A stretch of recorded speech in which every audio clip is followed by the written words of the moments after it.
We got Lil Woody. Lil Woody talking about how he cooperated with the police. You know what I'm saying? He gonna talk about doing 5 years fed time too. And I think it's something else he gonna bring up in this shit. Literally, I gotta hear this stuff. You did spend 51 months locked up, right? From 2015 to 2019. Okay. You in the feds, so this one like, regular prison. This federal time. Right. Difference, right? Big difference. How was your experience there? When I first got there, I was paranoid. I ain't know who to trust. I ain't know who was who. I thought everybody know what the feds trying to get me. So I stayed in my cell probably the first year and a half. And then, I started just getting comfortable with the dudes in there. Started opening up more, gambling and, just making time go by. But it was a drag though. It was a real drag. I had to fight with my lawyers.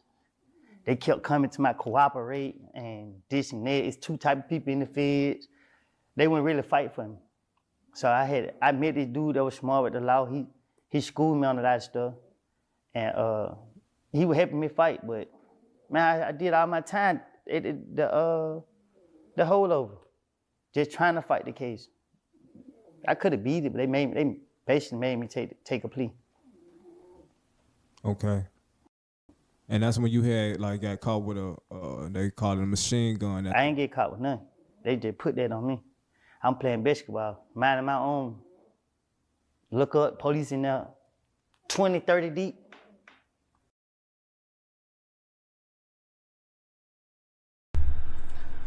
Woody ass he be quick with his words. He say, I ain't get caught with nothing. Shit. They ain't see me commit no crime, but they walk out there, put me in handcuffs and say, this your bed, take me out. With no proper cause, no nothing. Well, at that time you did have the reputation that I was just speaking of earlier, right? So that's why they walked in 20, 30 deep, because it was Kenneth Copeland in there. They said I was at the top of their radar because people trying to do something to me. Yeah, so they see me walking on the street with a bag. Somebody called police, said, hey, you got a machine gun in the bag. Nobody saw what was in the bag. They just guessed. Because I'm walking on the street and everybody want to kill me. So. What was the biggest lesson you learned during those 5 years that you spent away? The biggest lesson I learned?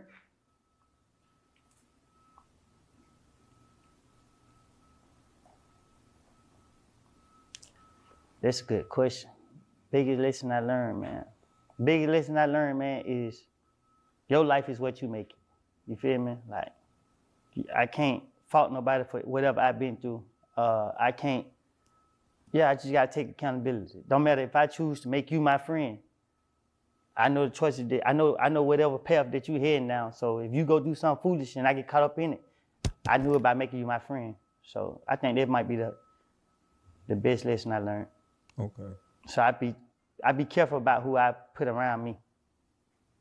Yeah. Okay, cool. Now, throughout all of your years, running in and out with the law, running in and out of jail, getting into it with niggas outside, whatever, right? It was a lot of video put out of you sitting inside interrogation rooms talking to detectives. You know what I'm saying? Can you tell us when did that start? How did that saga start for yourself? Yeah, 2015. Okay. They targeting me and keep locking me up. Somebody gonna do something to me. And I got people to protect. So, they snatch me up, thinking I'm smart, trying to finesse my way out of something. You know what I mean? They act like they going for it.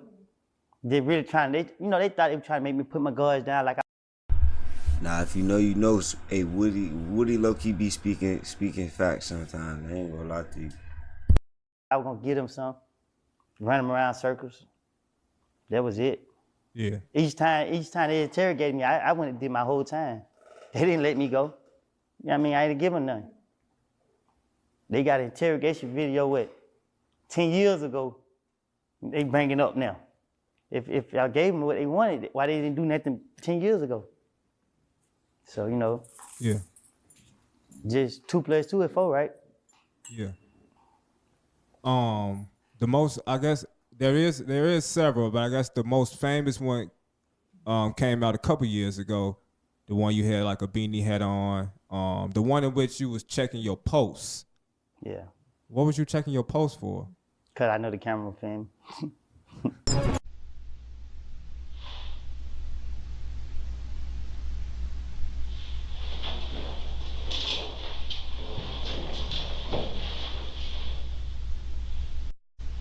I ain't think they're gonna put it out to the media, but man, yeah. Okay. Cause you know the media, you know the way the internet looked at it, said that boy had to make sure he was still alive. I'm gonna be the one. Shut up. Yeah, Okay. man. Okay, cool. So look, like so you say so you started cooperating back around like 2015, right? Yeah.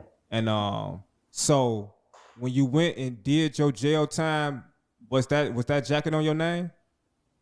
Nah. Okay. You know, you got people there that say this, say that, but you know, certain people know 2+2. You talking to me. So forget what you hearing. You feel what I'm saying? Like, I ain't finna be doing all that talking. So, you know, it wasn't, when nobody gonna come around and say it in my face, when nobody gonna say nothing, because at the end of the day, I ain't these other niggas. I ain't sitting around talking about none of that. You feel what I'm saying? I don't know nobody's business. If I know anything, it was because I was there and I got something to do with it. That's just the bottom line. Yeah. Okay, now look, with you know, being the man of the type of caliber, you know, you are and the cloth that you come from, right? You know, you come from a gangster background, you know what I'm saying?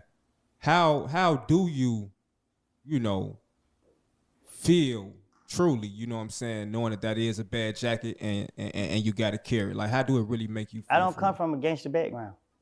I come from a lost background. So it's a difference. Okay. You know what I mean? I didn't say when young, I'm gonna be a gangster when I grow up. You know what I mean? I was just like one of them kids that was just going with the flow. And then you know how life goes. You give so much, you give people so much, and they give you so little. So now you don't put all your cards on the table. You feel where I'm coming from? And it's like, it's never crossed. Woody be speaking like Woody done been through some shit, man. I'm telling you, like, Woody done been through some things, bro. Like, he be sounding relatable sometimes. I ain't gonna lie to you, even though he did what he did, so y'all claim. Man. My mind. But I'm not the type of person that's gonna let you handle me any kind of way. You feel what I'm saying? My life should matter just like yours. So, you know, going to a certain phrase, you got this, you got people in your ear telling you, watch out, do this right here, or this what's going on. So you gotta watch out because you know who you dealing with. I'm one of them people ain't scared of nobody. So before I let somebody try to put a rope around my neck and hang me, you just gotta see me. So it wasn't about none of that. It's about protecting those I care about because I was the only one gonna do it. So when people go to talk about this and talk about that, they could just talk. Just don't, when you see me, you can mumble it on your breath. Just don't try to put me in a position where I have to show you. You get where I'm coming from? Because I don't want no smoke. But I ain't portraying to be something that I ain't. You can say what you want to say. Anybody can say what they want to say. It's the action that come behind what come out your mouth. Is you ready for what come with it? I ain't trying to be tough, a gangster, none of that. I'm trying to live my life, raise my kids. This event that turned out, you know, I'm thankful for it. I just hope, I mean, it worked out in everybody's favor. And that, you know, situation, you know, we all can learn from it and be able to get our life back on the right track. Oh, nothing works on this acne. Hi. Who? I'm a licensed dermatology provider from Curella. Yeah. Yeah. For sure that. So what's some things that you learned about like the system, right? Because, you know, once you get in the system, it ain't no getting out. You know what I'm saying? What they say is it's easy to get in trouble, but it's hard to get out, you know. When we look at these videos, we see a lot of manipulation, you know what I'm saying, from authorities, you know. We're listening to the, you know, the way they saying things. Tell us about that. So it starts with the mind. Once you put in your mind, it's easy to get in and hard to get out. It is hard to get out of trouble. But once you change your mind and be like, okay, I'm just let this be my stopping point. I ain't finna go hang over here. I ain't finna do none of that. And you go this way, explain yourself. You can be able to succeed in life. But if you continue to choose to walk down this same path, this is what's gonna happen. It's a magnet. You feel what I'm saying? Everything you do, because you already flagged. Once you get in that system, it's like, damn, the judge don't know me. The judge reading a piece of paper that say he been arrested 50 sometimes. He committed these many crimes. Some of these crimes have charges been dropped against me, but by I been locked up, they still have it on my record. You see what I'm saying? To be able to profile me still. So it's just like, man, it's damn near impossible. Unless you just be like, you know what, this is enough. I'm gonna move away and start my life fresh. If you want to think you can be smart and get away, man, that place wain't. So out of all the different times you've been arrested, the biggest case you had was being caught with the weapon, right? Like you ain't got like no attempts or nothing like that on your name. Nah, I had a few aggravated assault, but they were nothing. They charged me with murder in like 2015 or 16, but they dropped them charges probably like a year later or something like that. Yeah, I go to jail for petty stuff. People just call police, be like, hey, Woody just did this. And here they come, they can't wait, they come and get me. Going back to when you mentioned you don't come from a gangster background, you come from a lost one, you know what I'm saying? When you were growing up, can you tell us who are some rappers that you listen to? Yeah, Lil Wayne, Boosie. Yeah, them like the only two. Okay. But really, Wayne had me at first. But when Boosie came out with that Welcome to the Mind of a Maniac, I had lost my mom. That was it. The whole, that whole year. That's what I was on. Okay. Yeah. So did that song make you want to become a maniac? Oh, no, I was already a maniac at that point. Okay. I was lost. I was gone. That song was just like, you know how people take drugs? That song was my drug. So anytime I was pissed off, we're going to turn that boost on, we're going to pull up. Yeah.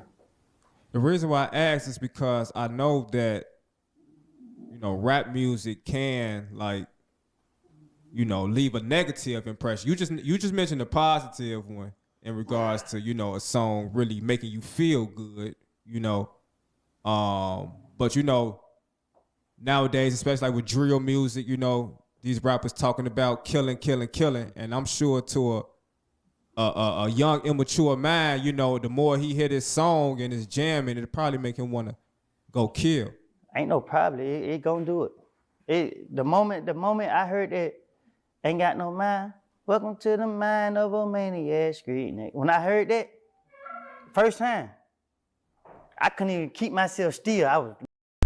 I'm not even gonna lie, like he is not lying. Like when I heard that Boosie and I was going through some shit, boy, something gonna happen. I'm on ankle monitor right now still. Like, bruh, I'm telling you, like, nigga hear that Boosie, nigga gonna go do something, but like, it's gonna happen.